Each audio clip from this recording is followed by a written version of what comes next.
This is Jarrod Horak, and this is my latest Kentucky Derby 2024 Contenders video. And in this video, I'm going to update my exceptional 11 Kentucky Derby contenders and where they're going to be running next. Now, if you're interested in reading all of my Kentucky Derby and Kentucky Oaks reports, head on over to todaysracingdigest.com. When you get to their front page at the top near the left, you're going to see a Kentucky Derby tab. Click on that tab. It will take you over to the Digest Derby page. You will be able to read all of my Oaks and Derby reports there. Every Monday, I update the Kentucky Oaks, and I updated that one most recently on March 18th. And every Tuesday, I update my Kentucky Derby blog, and I updated that one on March 19th. So you can read both of those articles there, all of my other Oaks and Derby related articles, including an article that I just posted about the Fairgrounds Oaks. So go on over to todaysracingdigest.com on their Kentucky Derby page for more details. Now, if you're interested in purchasing my Santa Anita Park full cards, I cover Santa Anita each day that they run, and you can get those full cards at the runawayhorse.com, my personal website, on my sales page. And then coming later this spring, my annual Kentucky Derby, Preakness, and Belmont Stakes full cards. So I cover Triple Crown full cards, I do Santa Anita Park full cards, Del Mar in the summer and the fall, and then Breeders' Cup as well. So that's my yearly schedule for my full cards. You can go over to the runawayhorse.com for more details, but those Triple Crown full cards are especially popular, and I'll be covering those just like I do every year later this spring. And now we'll go through my Kentucky Derby contenders, but one horse that's dropped off my list that's been on all along, he was my original #1 Kentucky Derby contender, and that was Nash. He's now off my list. After that maiden win last fall at Churchill, I made him my top-ranked Derby contender. But then after he finished third in the Gun Runner, I dropped him back off of my #1 ranking. And then he was second in the Lecomte Stakes after that. And then they dropped him out of the points races, and he was able to finish second in an allowance race after that. And now he's going to be entered in the Hot Spring Stakes at Oaklawn on March 23rd. That's a 1-mile race. That could end up being a Preakness prep, but he's not going to be running in the Kentucky Derby. And now we'll go through my exceptional 11, and we'll start from the bottom and we'll work our way up. Now, Domestic Product is number 11 on my list right now, and he moves up from number 15. And Domestic Product, he won the Tampa Bay Derby. That was a non-wagering event.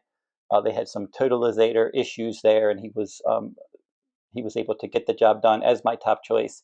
Now, I've been on a roll on my Kentucky Derby videos, and you can watch all of those on my YouTube channel. And I do the Oaks and Derby on the road to the Oaks and Derby, all the points races. I'm 7 for my last 14 with my top choices in my Kentucky Derby videos, including Domestic Product winning that Tampa Bay Derby. But Chad Brown, after that race, he had enough points accumulated to run in the Derby, and he thought maybe he would run him one more time. But now the latest news is that he just might train him up to the Kentucky Derby. We'll have to see what they do. He's going to have a workout in the near future. Deterministic for trainer Christophe Clement is number 10 on my list right now, and he's 2 for 2 lifetime. He won his debut last summer at Saratoga. Then he did not come back until the Gotham Stakes earlier in March, and he was able to win that race, pick up 50 Kentucky Derby points, and that basically put him in the starting gate for the Derby. And now he's going to make his final Derby prep in the Wood Memorial Stakes at Aqueduct on April 6th. Number 9 on my list is Tuscan Sky for trainer Todd Pletcher, and he's only run a couple times. He's 2 for 2. He won his debut on January 13th, shipped to Fairgrounds, an optional claiming race against Nash on that Risen Star Stakes undercard, and he was able to catch Nash, who was setting the pace, and pull away and win nicely. He's worked 3 times since that race, and now they're trying to decide where they want to run him next. Probably the Bluegrass or the Wood Memorial on April 6th. Liberal Arts is number 8 on my list, and he is one that he did win a Kentucky Derby points race last year. After finishing 3rd in the first Derby points race, the Iroquois Stakes, he won the Street Scent Stakes. And then he made his first start this year in the Southwest Stakes on February 3rd. He was sitting back. He made a rally there. He finished 3rd, just missed 2nd, and then he galloped out in front. He's worked 5 times since then. He's been targeting the Arkansas Derby on March 30th for several weeks. Stronghold is number 7 on my list for trainer Phil D'Amato. He's one that's had some good success in the stakes ranks. He was 2nd in the Grade 3 Bob Hope Stakes, 2nd in the Los Alamitos Futurity, a Grade 2. And then he won the Sunland Park Derby, a Grade 3, on February 18th. He's worked 3 times since then, and he's one that's going to probably be running in the Santa Anita Derby next. The other possible spot is the Bluegrass Stakes, but the latest news is he's going to stay in California and run in that Santa Anita Derby. Conquest Warrior, number 6 on my list. He's been on my list for several weeks, and he's been getting good, possibly at the right time. He won his last 2 starts at Gulfstream Park. He had a troubled trip in his January 13th maiden victory. Then he stretched out from 1 mile, a 1-turn mile, to a mile and an eighth. And that was against optional claiming foes on March 1st. And he was stalking the pace, and he won nicely there. He's had some workouts since then. He's been targeting the Florida Derby on March 30th. Dornoch for trainer Danny Gargan. He's number 5 on my list. And he's had everything go right in his last couple stakes wins in the Grade 2 Remsen, which was a key race, and then the Fountain of Youth Stakes. In that Remsen Stakes, speed favoring, wet track, 7 out of the 10 horses that won that day went wire to wire, and he was one of them. Dornoch had the lead. He actually did lose the lead in mid-stretch to Sierra Leone, and then he came back and won that one. And then Sierra Leone came back and he won the Risen Star Stakes. Dornoch came back and won the Fountain of Youth Stakes. And in that race, he was just able to take advantage of horses that scratched out of that race. The race scratched down to 5 horses. He was the controlling speed. He was a workman-like winner in his first start of the year.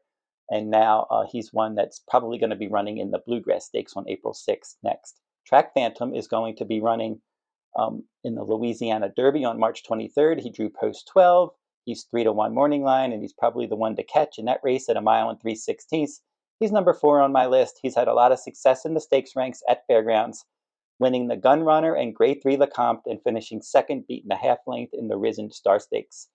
Fierceness is number 3 on my list. Your 2-year-old champion.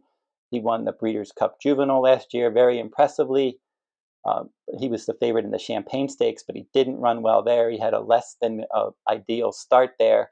And then he didn't have a great start again in the Holy Bull Stakes. And Hades was able to control the pace from the inside post. Fierceness didn't have that great start.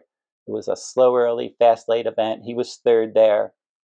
And he's got to do better in his next start, which will be the Florida Derby. And if he can have a good break and get out there and run his early pressing race like he likes to, he'll probably be tough to beat, or he'll at least be a solid contender in that Florida Derby. Timberlake's number 2 on my list for trainer Brad Cox. This one looked good in the Rebel Stakes on February 24th. That was his first start this year.